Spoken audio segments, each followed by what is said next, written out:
Hello everyone. इस video में हम करेंगे प्रश्नावली 7.2 और ये आपका 7वें चैप्टर के अंदर दो ही एक्सरसाइज हैं। 7.1 हमने इससे पीछे वाली वीडियो के अंदर सोल्व की हुई है और अब इसमें करते हैं 7.2।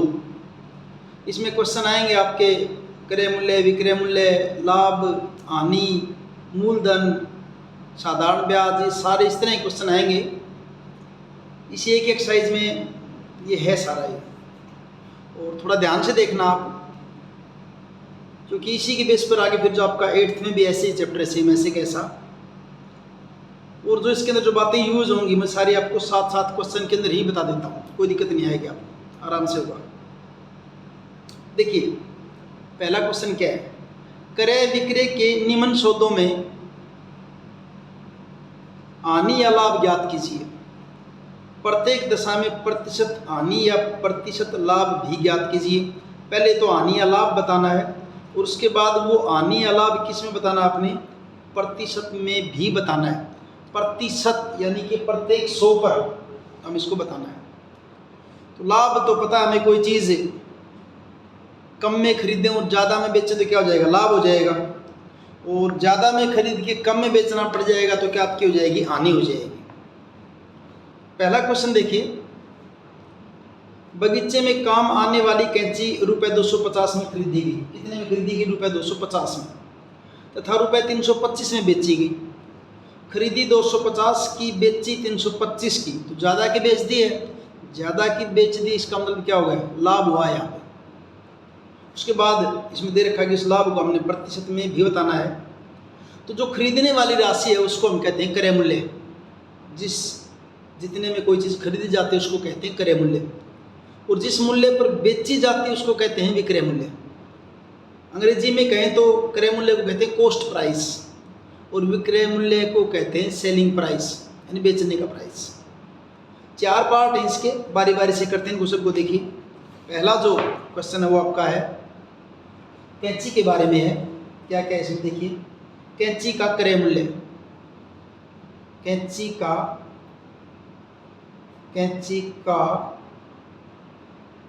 क्रय मूल्य,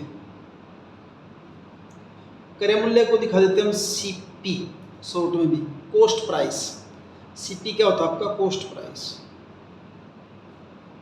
यानी कि जितने प्राइस पर कोई चीज़ खरीदी जाती है।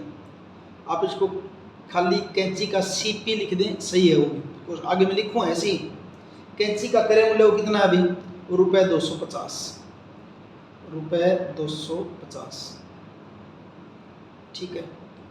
फिर कैंची का विक्रय मूल्य, कैंची का विक्रय मूल्य, विक्रय मूल्य को कहते हैं एसपी, सेलिंग प्राइस।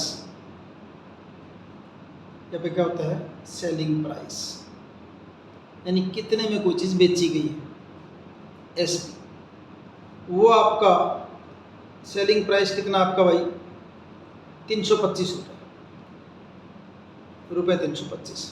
अब देखिए इस कैंची को 250 में खरीदा और 325 में बेचा, इसका मतलब एसपी जो है वो आपका बड़ा है किससे, सीपी से, यानी कि विक्रय मूल्य ज़्यादा है और क्रय मूल्य कम। इसका मतलब क्या होगा, लाभ होगा। तो लाभ क्या होगा भाई, लाभ बराबर क्या बनेगा, विक्रय मूल्य घटा क्रय मूल्य। विक्रय मूल्य कितना आपका 325, क्रय मूल्य कितना है 250, घटा करिए भी, 325 में से 250 घटाओगे 5, 12 में से 5 गए 7, तो लाभ कितना हो गया, रुपये 75, ठीक है। उसके बाद अगला काम क्या कहा था, अगर लाभ आता है तो लाभ प्रतिशत भी बताना आपने, लाभ प्रतिशत। अब लाभ या हानि जो होती है हमेशा किस पर होती है, क्रय मूल्य पर होती है, यानी कोई चीज़ कितने में खरीदी गई। तो लाभ प्रतिशत निकालने के लिए आप फार्मूला लिखा करेंगे ऐसे, लाभ बटा क्रय मूल्य गुणा 100, ये लिखते हैं फॉर्मूला इसके अंदर, ठीक है।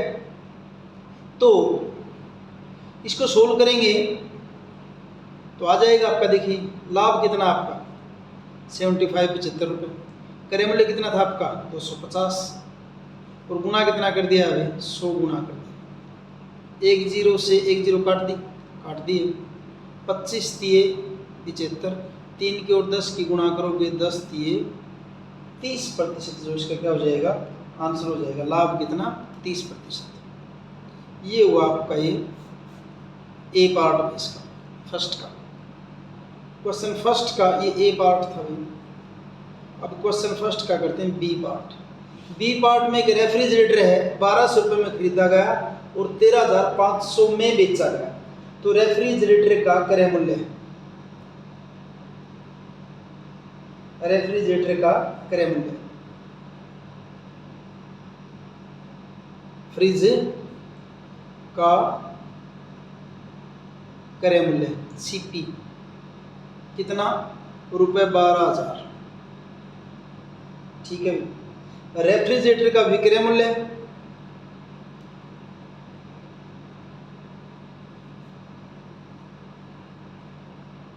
सेल प्राइस, सेलिंग प्राइस कितना रुपए 13,500। ठीक है। तो देखिए क्या हुआ एसपी ज़्यादा है और सीपी क्या आपका कम है, यानी क्रय मूल्य कम है और विक्रय मूल्य ज़्यादा, तो क्या होगा इसका लाभ हो गया। लाभ फिर क्या करेंगे विक्रय मूल्य में से क्रय मूल्य को घटा दीजिए। विक्रय मूल्य कितना आपका 13,500 माइनस कितना भाई 12,000, इनकी घटा करोगे ये घटा क्या आती है 1500 आ जाएगी ₹1500। ठीक है। अब क्या बताना है लाभ प्रतिशत, उसके लिए फॉर्मूला बताया था अभी क्या लाभ बटा क्रय मूल्य गुना 100। लाभ कितना है 1,500, क्रय मूल्य कितना है 12,000 गुना कितने 100। 1 0 से 2 0 काट गई। ठीक है। 1 0 से इस 1 0 को भी काट दो, ये भी कट गई। अब बाकी जो बचा उसको देखिए, बाकी जो है बचा उसको काट के देखिए क्या बचा आपका। दोबारा यहाँ लिख लेता हूँ, भीड़ हो गई यहाँ पे, यहाँ भी काट सकते हो आप। इसको क्या बच गया 150 बटे कितना बचा 12 और काट दीजिए इसको। 3 पंजे 15 3 0 0 3 चौके 12 कितना आ गया आपका 50/4 और 50/4 को डेसिमल में बदल दीजिए भाई। डेसिमल में बदलेंगे तो देखिए 4 एकम 4 5 में से 4 गया 1 0 4 दूनी 8 दशमलव आ जाएगी यहाँ पे, आगे 0 है 10 में से 8 गए 2 4 पंजे कितना हो जाएगा आपका 20। कितना आ गए 12.5%। ये हो गया इसका फर्स्ट का बी पार्ट। अब देखते हैं फर्स्ट का सी पार्ट देखते हैं। क्वेश्चन फर्स्ट का सी पार्ट, सी पार्ट में क्या दे रखा है अलमारी दे रखी है। अलमारी 2,500 रुपये में खरीदी और 3,000 में बेची गई। तो अलमारी का क्रय मूल्य, अलमारी का क्रय मूल्य कितना है ₹2,500। अलमारी का विक्रय मूल्य कितना है ₹3,000। देखिए 2,500 की खरीदी 3,000 की बेची, तो ज़्यादा की बेची इसका मतलब क्या हो गया लाभ हो गया। और लाभ बराबर क्या होगा भाई 3,000 की बेची है 2,500 की खरीदी है, घटा कर दो क्या हो जाएगा ₹500 क्या हो जाएगा लाभ हो जाएगा। अब क्या बताना है लाभ प्रतिशत। फॉर्मूला क्या होगा लाभ बटा क्रय मूल्य गुना 100। लाभ कितना आपका 500 रुपये है, क्रय मूल्य कितना है 2,500 है, गुना कितना कर दो 100। 2 0 से 2 0 कट गई है जी। उसको काटोगे 25 दूनी 50 25 0 0 कितना आ जाएगा लाभ आपका 20%। ये हो गया आपका जो फर्स्ट का सी पार्ट। करते हैं क्वेश्चन फर्स्ट का डी पार्ट। स्कर्ट 250 रुपये में खरीद कर 150 में बेची गई। तो स्कर्ट का क्रय मूल्य क्या लिखेंगे स्कर्ट का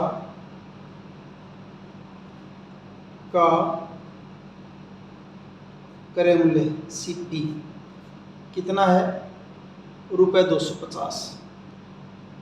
स्कर्ट का विक्रय मूल्य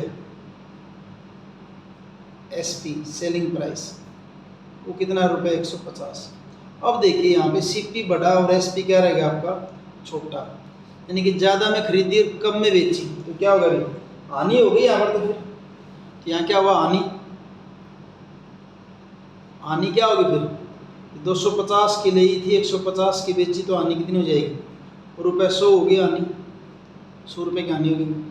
अब निकालना है कि आपने हानि का प्रतिशत,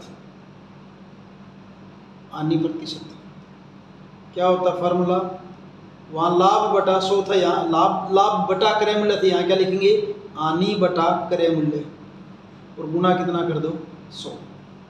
हानि कितनी है आपकी ₹100, क्रय मूल्य कितना है, लाभ यानी तो क्रय मूल्य होती ना हमेशा 250 और गुना कितना 100, 1 0 से 1 0 कट गई, ठीक है।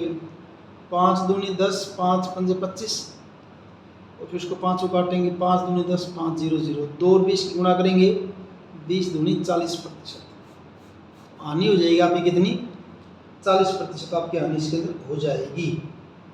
अब अगला देखिए जो है दूसरा क्वेश्चन, क्या दे रखा दूसरे क्वेश्चन में, देखिए नीचे दिए गए प्रत्येक अनुपात के दोनों पदों को प्रतिशत में बदलिए। अनुपात दे रखे, किस में बदलना आपने प्रतिशत में, यानी 3:1 जो है इसको प्रतिशत में कैसे बदलेंगे। देखिए यानी 100 में से क्या बनेंगे, प्रतिशत क्या है, प्रत्येक 100 में से क्या बनेगा प्रतिशत, प्रत्येक 100।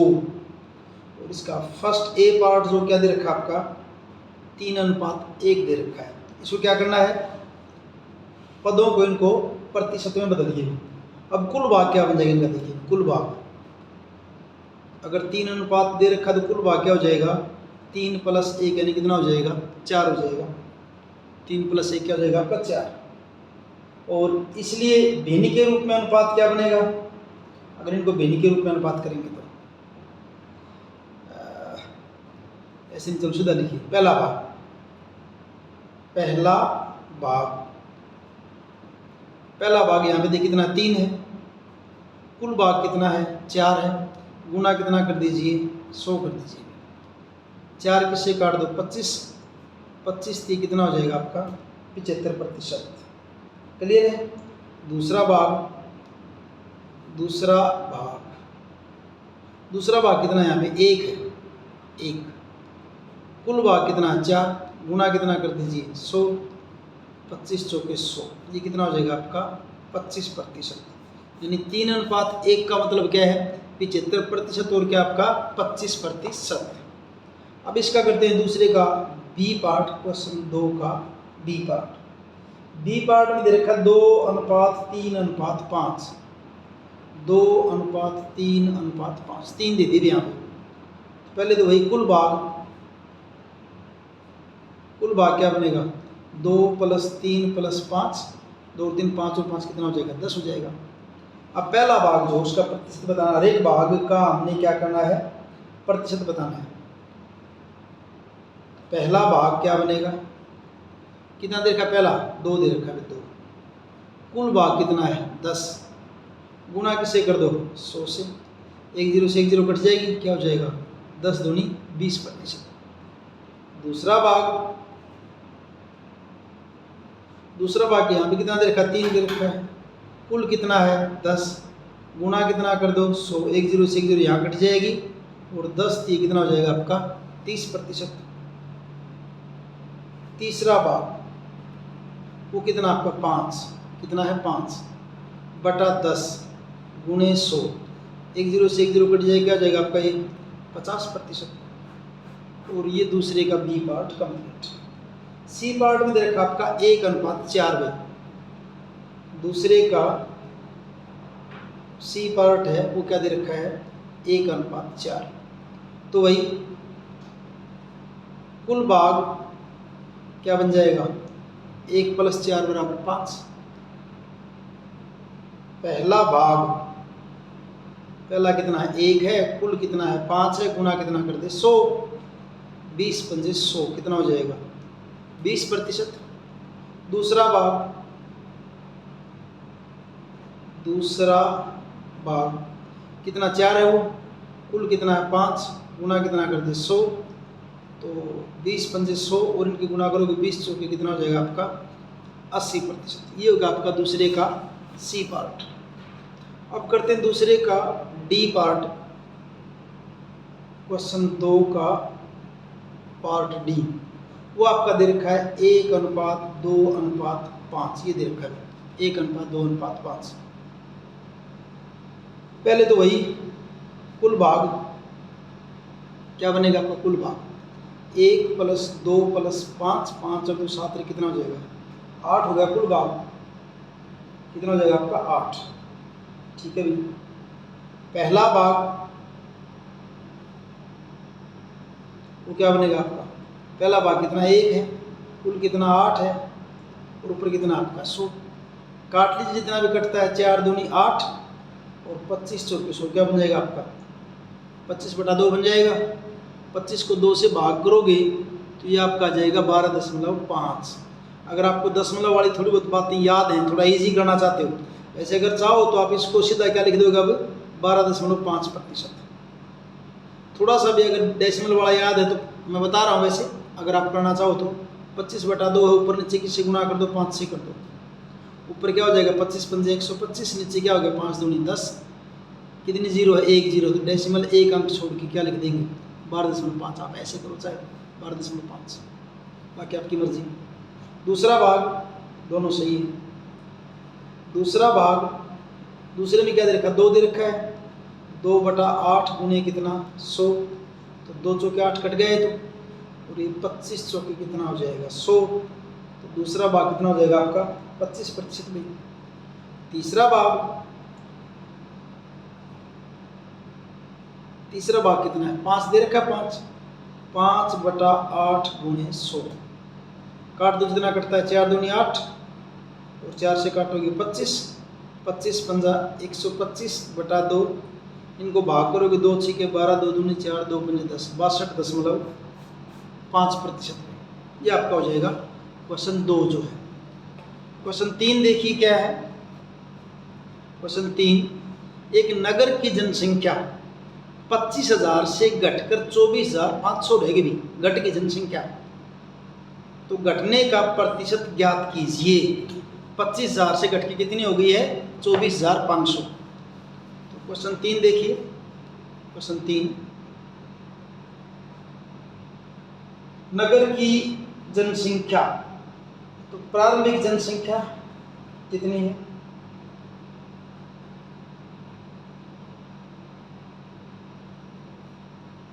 प्रारंभिक जनसंख्या वो आपकी 25,000।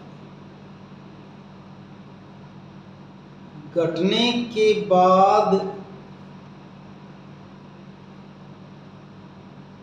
जनसंख्या ये आपकी 24,500। जनसंख्या में कमी,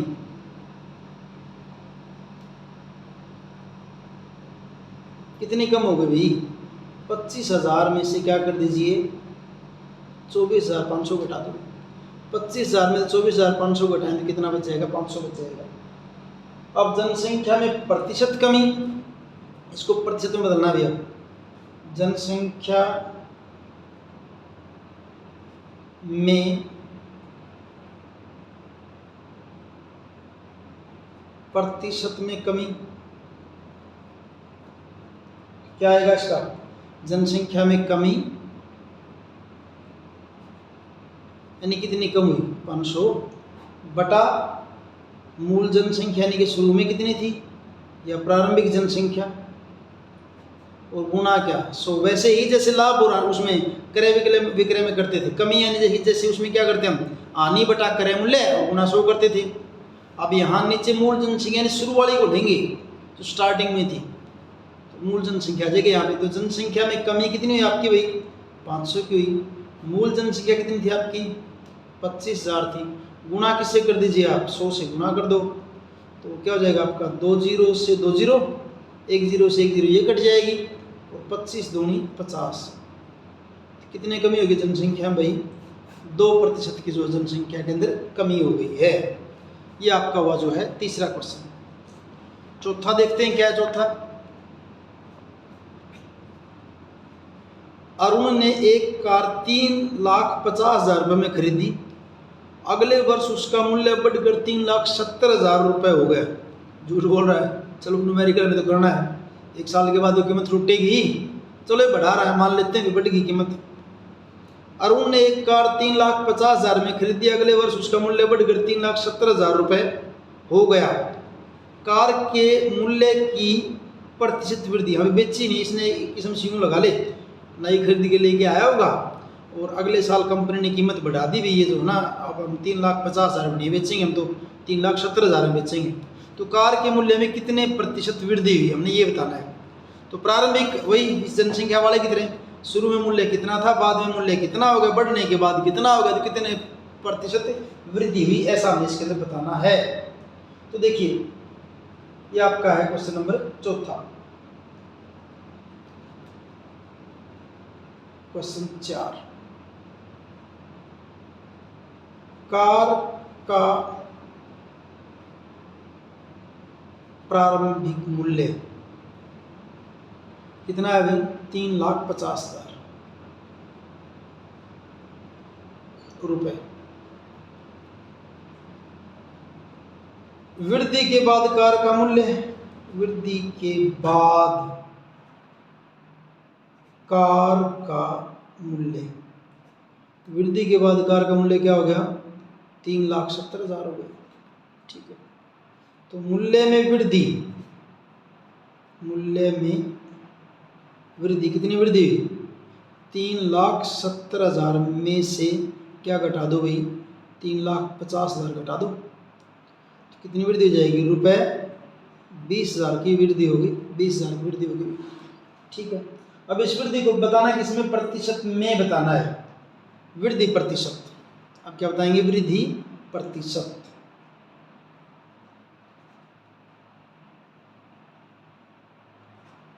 प्रतिशत कैसे निकले भाई? मूल्य में वृद्धि कितनी बटा कार का क्रय मूल्य या कार का प्रारंभिक मूल्य, प्रारंभिक मूल्य गुना कितना कर दो? 100। मूल्य में वृद्धि कितनी हुई? 20,000 की, यानी कि देता हूँ 20,000 बटा शुरू में मूल्य कितना था इसका? 3,50,000 गुना कितना कर दो? 100। जितनी जीरो कटती हूँ काट दो भाई। 20,000 में 4 जीरो और यहाँ भी 4 जीरो, 4 जीरो तो कट गई इतनी तो। ठीक है, और काटो अब। 5 दूनी 10, 5 जीरो जीरो, ये क्या हो जाएगा? 5 सत्ते 35। ऊपर क्या हो जाएगा? 20 दूनी 40 बटा 7, और 40 बटा 7 को सही में तोड़ दीजिए, डेसिमल में करो, सही में करो, यहीं छोड़ दो। 7 छिके 42, 7 पंजे 35, शेष कितना बच गया? 5 बच गया है। तो क्या बन जाएगा? 5 सही 5 बटा 7%। ये जो है चौथे क्वेश्चन का क्या हो जाएगा? आपका आंसर हो जाएगा चौथे का। पांचवा क्वेश्चन देखते हैं। पांचवा, मैंने टीवी रुपए 10,000 में खरीद कर 20% लाभ पर बेच दिया। मुझे बेचने पर कितना धन प्राप्त हुआ? 10,000 का खरीदा, 20% यानी कि प्रत्येक 100 पर 20 रुपये लाभ मिल गए इसको। तो मुझे बेचने पर कितना धन प्राप्त हुआ? खरीदा कितने का? 10,000 का। तो क्या लिखेंगे? पहले टीवी का क्रय मूल्य आ जाएगा पहले तो। क्वेश्चन 5 करते हैं। क्वेश्चन 5 टीवी का क्रय मूल्य, टीवी का क्रय मूल्य कितने खरीदा है? रुपए 10,000 का। ठीक भाई, प्रतिशत लाभ,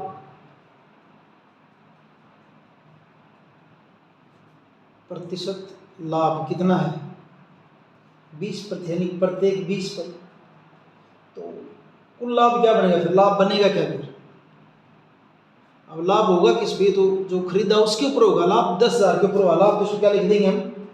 क्रय मूल्य का। तो लाभ, कुल लाभ यानी आप लिख दें इसको कुल लाभ लिख दें, बल्कि कुल लाभ क्या लिखेंगे, क्रय मूल्य का 20%। ये बात हो ना, क्रय मूल्य का 20%। क्रय मूल्य कितना आपका 10,000 और उसका क्या कर दिया फिर 20% कर दिया। 20 से 20 काट दी, 100 की और 20 की गुणा करेंगे कितना हो जाएगा आपका रुपये 2,000। ये लाभ होगा कुल लाभ। अब विक्रय मूल्य क्या बनेगा फिर, टीवी का विक्रय मूल्य यानी जितने का बेचा। विक्रय मूल्य किसके बराबर होगा भाई, जो क्रय मूल्य था उसके अंदर क्या कर दो लाभ और जोड़ दीजिए। क्रय मूल्य था आपका 10,000, लाभ कितना हुआ 2,000, तो विक्रय मूल्य कितना हो जाएगा आपका रुपया 10 और 2 कितने हो जाएंगे आपके 12,000 रुपये। ये आपका होगा क्वेश्चन जो है भाई 5वां। ठीक है, 5वें के बाद करते हैं हम जो है 6ठा क्वेश्चन देखते हैं। 6ठा, जूही एक वॉशिंग मशीन रुपये 13,500 में बेचने पर, इसमें पहले विक्रय मूल्य है भी पहला। अब 5 के बाद 6ठा क्वेश्चन पहली बार ऐसा है जिसमें विक्रय मूल्य शुरू में दे रखा है। 13,500 में बेचने पर 20% की हानि उठाते हैं, इसको हानि होगी 20% की। उसने वह वॉशिंग मशीन कितने में खरीदी थी। खरीदी थी यानी कि हमने क्या निकालना, क्रय मूल्य निकालना है। अब तक तो हम विक्रय मूल्य निकाल रहे थे, अब की बार क्या निकालना हमने इसके अंदर क्रय मूल्य निकालना है इस क्वेश्चन में। तो देखिए क्वेश्चन 6 करते हैं। वॉशिंग मशीन का विक्रय मूल्य, वॉशिंग मशीन का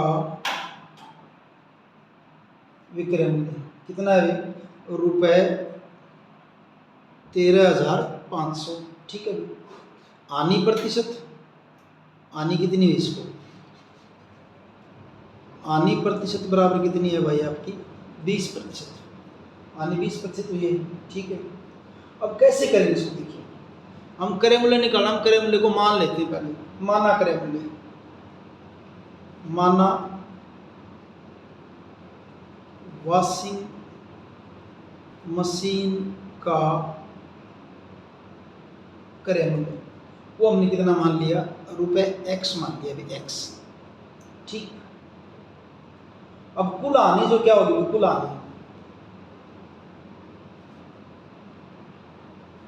कुल हानि तो क्या बनेगी,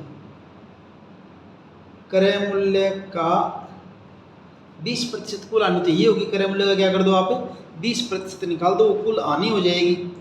क्रय मूल्य क्या आपका x और का मतलब गुणा, और 20% को क्या लिख देंगे 20/100। 20 एकम 20, 20 पंजे 100, यानी आपकी कुल हानि कितनी हो जाएगी भाई x/5, x/5। ठीक, अब विक्रय मूल्य कैसे आया भाई, विक्रय मूल्य बराबर क्या होगा, विक्रय मूल्य, विक्रय मूल्य तो कैसे आएगा, जो आपका क्रय मूल्य है उसमें से क्या कर दीजिए हानि को घटा दीजिए। हानि कितनी है आपकी x + 5, वो आपका क्या जाएगा विक्रय मूल्य हो जाएगा। विक्रय मूल्य बराबर क्रय मूल्य घटा x - 5। एक लाइन और लिख दें आप, लिख दो, इसकी जगह क्या लिख दूँ मैं, हानि लिख देता हूँ, स्टेप बढ़ा लेंगे, माइनस हानि, क्रय मूल्य माइनस हानि। अब विक्रय मूल्य क्या आपका ये रहा ऊपर 13,500। ठीक, क्रय मूल्य क्या आपका, वो आपका है x, हानि आपकी क्या है x को हम x/1 लिख लें, थोड़ा ठीक लगेगा, और हानि आपकी क्या है x/5। इनको सोल्व, ये 13,500 इधर ऐसे रहने दो, इनका लघुत्तम कितना आ जाएगा 5 आ जाएगा एलसीएम। 5 को 1 से भाग करेंगे 5 पर जाएगा, फिर ऊपर x से करेंगे क्या हो जाएगा 5x, और ये 5 एकम 5 ये आपका क्या हो जाएगा x हो जाएगा। कर लोगे इसको, आगे चलिए 13,500, 5x में से x जाएगा, क्या बच जाएगा 4x/5। ठीक भाई, आर पर गुणा कर लो थोड़ा इजी करने के लिए, क्रॉस मल्टीप्लाई कर लो, चाहे हो तो क्रॉस मल्टीप्लाई कर लो या ऐसे कर लो, ये x ऐसे ही यहाँ पे, इधर क्या आपका 13,500 है, 4/5 को लेफ्ट साइड में लेके आता हूँ, लेफ्ट में लेके आऊँगा 5 ऊपर आ जाएगा, 4 कहाँ जाएगा आपका नीचे आ जाएगा, ये नीचे आ जाएगा आपका।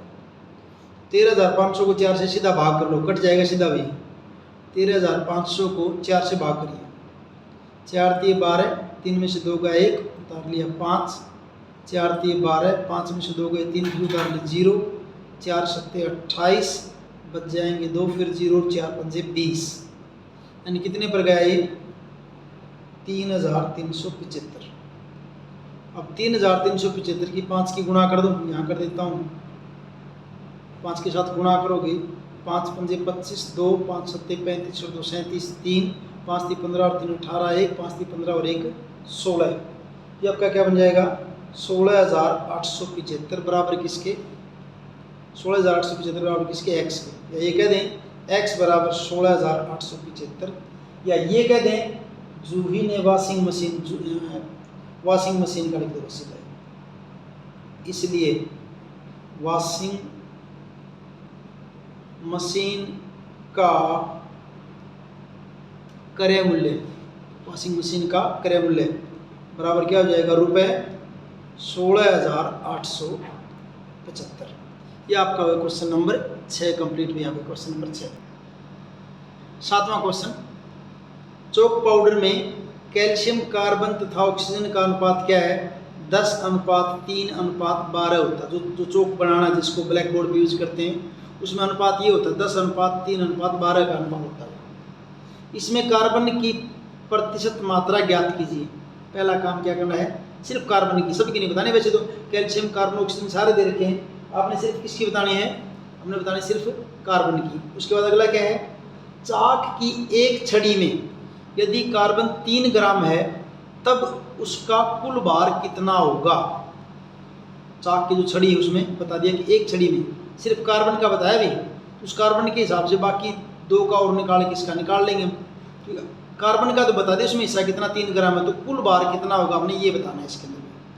तो ये अनुपात का सवाल हो गया आपका 7वां जो है। देखिए कैसे करते हैं, चाक पाउडर में कैल्शियम कार्बन ऑक्सीजन का अनुपात 10:3:12। तो देखिए क्वेश्चन 7, आपकी क्या क्या चीजें दे रखी थी, कैल्शियम कार्बन ऑक्सीजन। यहाँ लिखता हूँ, देखिए मैं इनका अनुपात लिख देता हूँ। कैल्शियम कार्बन और क्या है ऑक्सीजन का अनुपात, इनका अनुपात है 10:3 कितना भाई 12। ये अनुपात हो गया।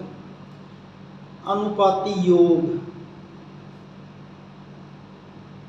क्या बनेगा 10 + 3 + 12, 10 और 3 13, 13 और 12 कितना हो जाएगा 25 हो जाएगा।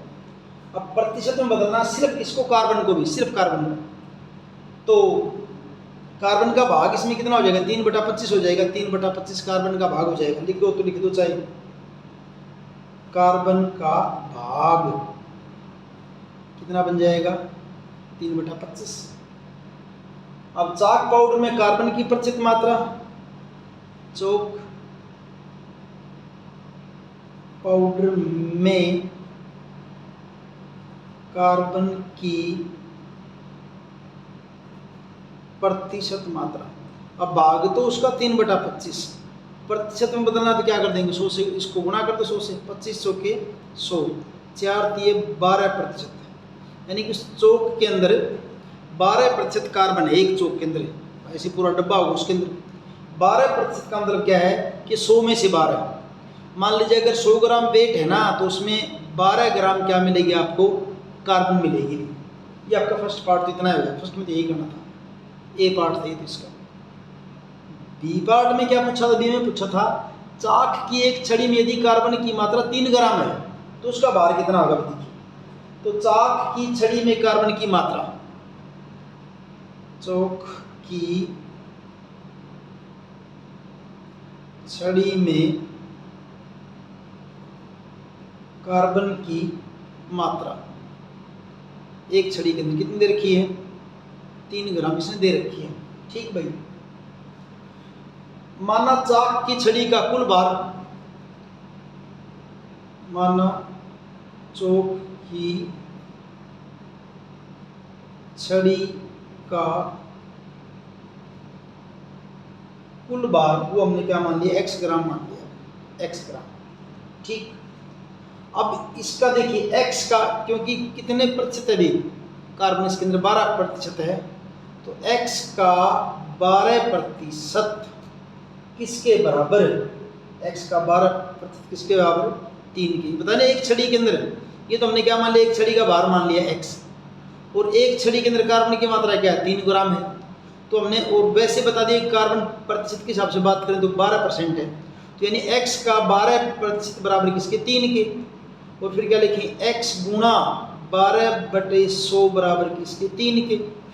और x बराबर क्या हो जाएगा? 3 गुणे पलट जाएगा, 100 ऊपर चल जाएगा, और 12 कहाँ जाएगा? नीचे आ जाएगा। 3 चौके 12 और 25 चौके 100 बराबर कितना आ गया? 25। x बराबर 25, यानी कि चाक की छड़ी का, इसलिए चौक की छड़ी का कुल भार, एक छड़ी का जिक्र है, कुल भार बराबर कितना हो जाएगा? 25 ग्राम। ये आपका क्वेश्चन हो गया 7th में। 8वां क्वेश्चन देखते हैं। देखिए 8वां क्या है? 8वां क्वेश्चन, अमीना एक पुस्तक ₹275 में खरीद कर 15% हानि पर बेच देती है, पुस्तक का विक्रय मूल्य ज्ञात कीजिए।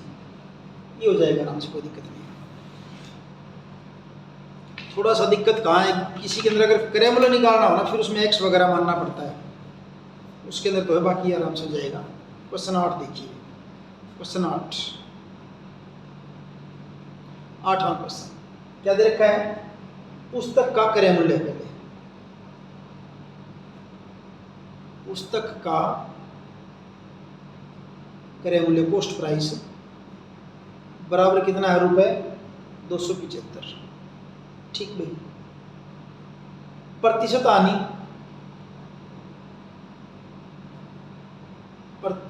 हानि, कितनी दे रखी है? 15% दे रखी है, 15% भाई। अब जो हानि प्रतिशत हानि दी, तो हानि का कुल हानि निकाल लीजिए, फिर जो अभी कुल हानि क्या बनेगी? क्या बनेगी? वो क्रय मूल्य का 15%, क्रय मूल्य का 15%। क्रय मूल्य कितना आपका? 275 का मतलब गुणा 15% का मतलब 15/100, 275 था, अभी कैसे लिख दिया? 275। चलो फिर देखिए, आप इसको काट लीजिए, जितना कटता है। 25 से कट रहा है, 25 चौके 100, और ये 25 से कम 25 बच के 2, 25 से कम 25, क्या बन जाएगा आपका? ये 11 और 15 ही गुणा करीब है, 11 पंजे 55, 5 11 कम 11 और 5 16, और बटे कितना? 4, 165/4। और 165/4 को भाग करके देख लीजिए, यहाँ कर देता हूँ। देखिए एक आध इधर डेसिमल कितनी लगा, डेसिमल के बाद 0 कितनी भी लगा सकते हैं। 4 से भाग कर रहे हैं, 4 चौके 16, 0 का उतारेंगे 5, 4 1 कम 4, 5 में से 4 गया 1, डेसिमल आ गया, 0 उतार ली, 4 दूनी 8, कितने बच गए? 2, 0 उतार ली, 4 पंजे 20, यानी कितना बन जाएगा आपका? ये ₹41.25। ये हो गई हानि भाई, ये क्या हो गया? आपकी हानि हो गई। ठीक, तो क्रय मूल्य ये था, इतनी क्या हो गई? हानि हो गई है। बताना क्या आपने इसका? हमने तो क्या बताना है? विक्रय मूल्य बताना है। विक्रय मूल्य हमने क्या बताना है? विक्रय मूल्य। तो अब पुस्तक का विक्रय मूल्य,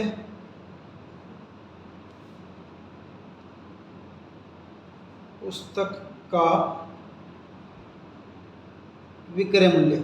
अब देखिए हानि हुई ना, इसका मतलब क्या है? थोड़ा अगर आपको ध्यान ना भी आए तो भी हानि हुई है ना, तो इसका मतलब 275 की खरीदी है, तो कितने की बिकी? कम बिकी होगी, 275 से कम ही बिकी होगी अगर हानि हुई तो। अगर लाभ होता तो ज़्यादा की बिकती। विक्रय मूल्य यानी कि बेचने का मूल्य है, तो कम बिकने का मतलब क्या? घटा, यानी कि आप 275 में से कितना घटा दीजिए? 41.25। ये बता देता हूँ, कईयों को ये घटा करने में हो सकता है गड़बड़ हो जाए, क्योंकि वहाँ दशमलव है, यहाँ दशमलव नहीं है। आपको ये पता होगा कि यहाँ 275 के आगे दशमलव लगा के हम कितने भी जीरो लगा सकते हैं, अगर हमें जरूरत होती है उतना। उसमें से क्या घटाना है? 41.25 घटाओगे तो ये 5, ये 7 और ये 4 में से 1 गया 3, 7 में से 4 गए 3 और 3, क्या बन जाएगा आपका ये ₹233.75, यानी कि पुस्तक ये इतने रुपए की बिकी विभाग में जब बेची उसने तो। ये आपका हो गया क्वेश्चन नंबर 8। 9वां क्वेश्चन, प्रत्येक दशा में 3 वर्ष बाद कितना मिश्र धन देय होगा? मूलधन कितना है रुपए 1200, दर कितनी है 12% वार्षिक, बताना क्या है मिश्र धन। तो साधारण ब्याज का जिक्र है यहाँ पे और कुछ है ही नहीं। चक्रवर्ती ब्याज होता तो बताता है आपको, इसमें चक्रवर्ती ब्याज है। तो ये एक किस्म से पैसे किसी से उधार लेने या कहीं पे जमा कराना, तो उसको बोलते हैं इस ढंग से भी। मूलधन का मतलब जो शुरू में राशि किसी से उधार ली गई वो, या बैंक में जमा करवाई वो, यानी कि शुरू का जो राशि उसको मूलधन कहते हैं। तो देखिए 9वें क्वेश्चन के अंदर क्या है आपका मूलधन। स्टार्टिंग में क्या लिखेंगे मूलधन।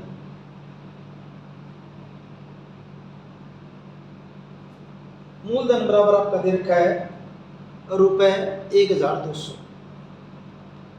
ठीक भाई। दर दे रखी है आपकी, और मूलधन को किससे दिखाते होते? पी फॉर प्रिंसिपल, यानी मूलधन स्कूल वाला प्रिंसिपल नहीं।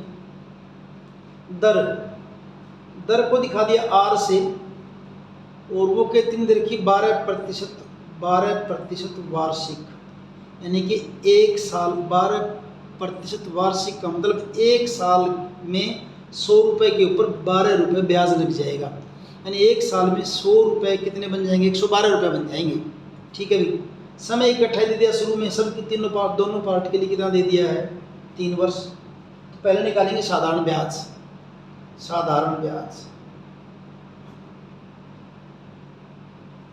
साधारण के ब्याज का फॉर्मूला क्या होता है? मूलधन गुणा दर गुणा समय बटा 100, ये फॉर्मूला लिखते सीधा लिखते। मूलधन कितना आपका 1200, दर कितनी है 12, समय कितना है 3 बटा कितना है 100, 2 जीरो से कट गई 2 जीरो, 12 कितना हो जाएगा 144। 144 को 3 से गुणा करोगे 3 चौके 12, 3 चौके 12 13, 3 निकम 3 4 रुपये 432 हो, क्या हो जाएगा? ब्याज हो जाएगा आपका रुपये 432, ठीक है। मिश्र धन क्या होता है? जितने पैसे अब उसके देने पड़ेंगे, तो किसके बराबर होता है आपका? मूलधन प्लस जो आपका साधारण ब्याज है, वो साधारण ब्याज। मूलधन कितना है 1200, ब्याज कितना है 432, क्या बन जाएगा 12 और 4 16, 1632 रुपये जो है मिश्र धन इसको देना पड़ेगा। दूसरा पार्ट जो है बी पार्ट, उसमें मूलधन दे रखा है बी में भाई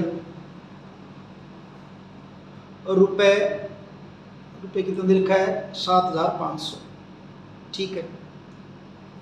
दर कितनी दे रखी है? 5% वार्षिक। समय इकट्ठा शुरू में ही दे दिया, कितना दे रखा है? 3 वर्ष। कितना दे दिया? 3 वर्ष। पहले क्या निकालें? साधारण ब्याज। फॉर्मूला क्या साधारण ब्याज का? मूलधन गुणा दर गुणा समय बटा 100। मूलधन कितना? 7500, दर कितनी? 5%, समय कितना? 3 बटा कितना? 100, 2 जीरो से 2 जीरो कट गई, क्या बचा आपका? 75 गुणा 5 × 15, 75 की और 15 की जब आप गुणा करोगे तो ये बनेगा 15 पंजे 75, 7 15 7 105 और 7 112, 1125 रुपये जो है क्या हो जाएगा? साधारण ब्याज हो जाएगा। अब बताना क्या है? मिश्र धन, यानी कि कुल कितनी राशि? मिश्र धन बराबर किसके होता है? मूलधन प्लस साधारण ब्याज। मूलधन कितना आपका? 7500, ब्याज कितना है? 1125। दोनों को जोड़ोगे तो 25 तो यूं का यूं आ गए, 5 और 1 6, 7 और 1 8, तो कुल राशि क्या बन जाएगी? 8625। ये आपका हुआ जो अभी 9वां क्वेश्चन। अब करते 10वां, इसी का भाई है, थोड़ा सा बदल के है। 10वां, ₹56,000 पर 2 वर्ष बाद किस दर से ₹280 साधारण ब्याज देय होगा। यानी किस दर से क्या निकालनी है, आपने दर निकालनी है। देखिए क्या करेंगे, इसके लिख लेते हैं पहले तो सारी चीज़ें जो दे रखी हैं, जो चीज़ें दे रखी हैं उनको लिख लेते हैं। क्वेश्चन 10, मूलधन यानी कि पी कितना दे रखा मूलधन इसके अंदर, 56,000 रुपये, 56,000।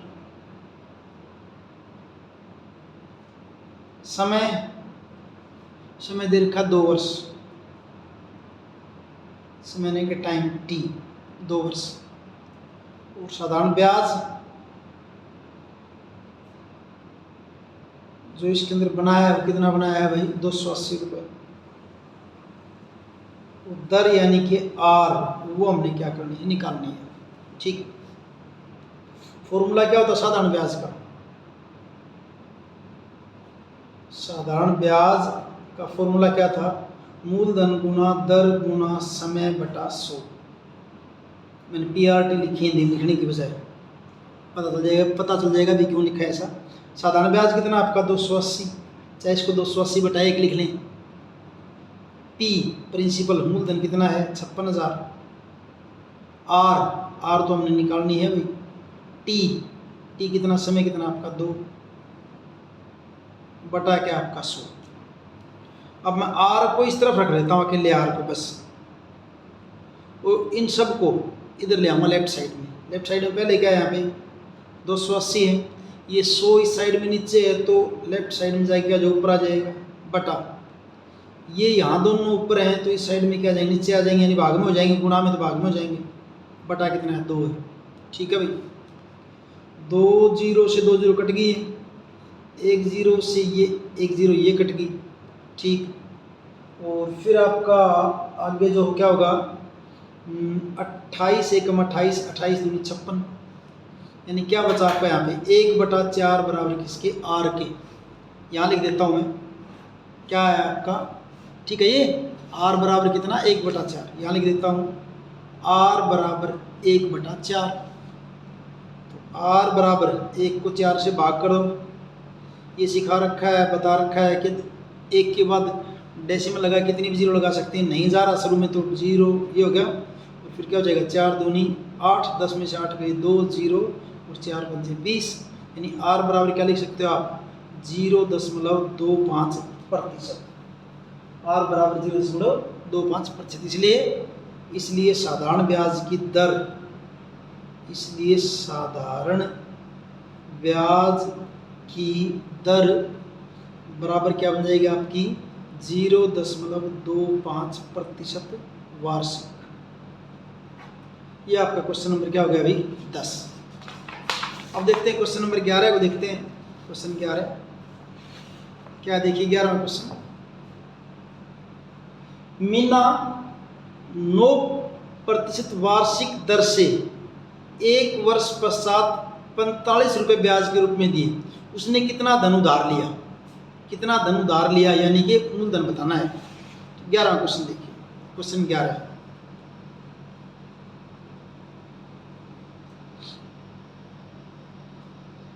दर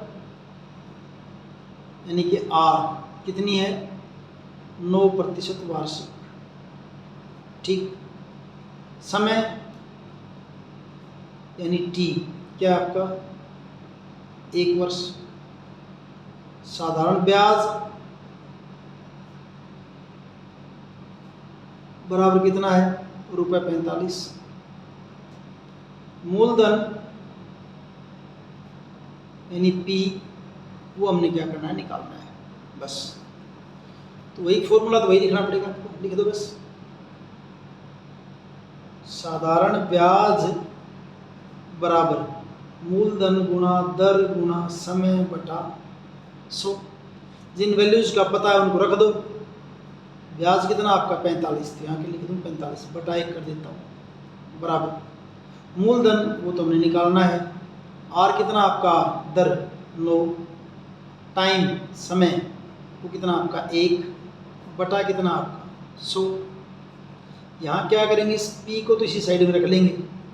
इधर क्या था आपका 45 बटा 1 था। ये 9 ऊपर है, 100 नीचे, 100 नीचे तो यहाँ आके क्या जो ऊपर आ जाएगा 100, और 9 यहाँ क्या हो जाएगा नीचे हो जाएगा। 9 क्या हो जाएगा आपका नीचे हो जाएगा। काट दिए इसको, 9 एकम 9, 9 पंजे 45, 100 पंजे कितना हो जाएगा 500 बराबर किसके पी के। या कह दें कि पी बराबर क्या है 500, या ये कह दें कि उधार ली गई राशि, उधार ली गई राशि, इसलिए उधार ली गई राशि बराबर क्या हो जाएगी ₹500। और इस ढंग से आपकी एक्सरसाइज 7.2 कंप्लीट है। वीडियो अगर आपको अच्छे से समझ में आया है तो लाइक कीजिए, अपने दोस्तों के साथ शेयर कीजिए और चैनल को सब्सक्राइब कीजिए। Thank you.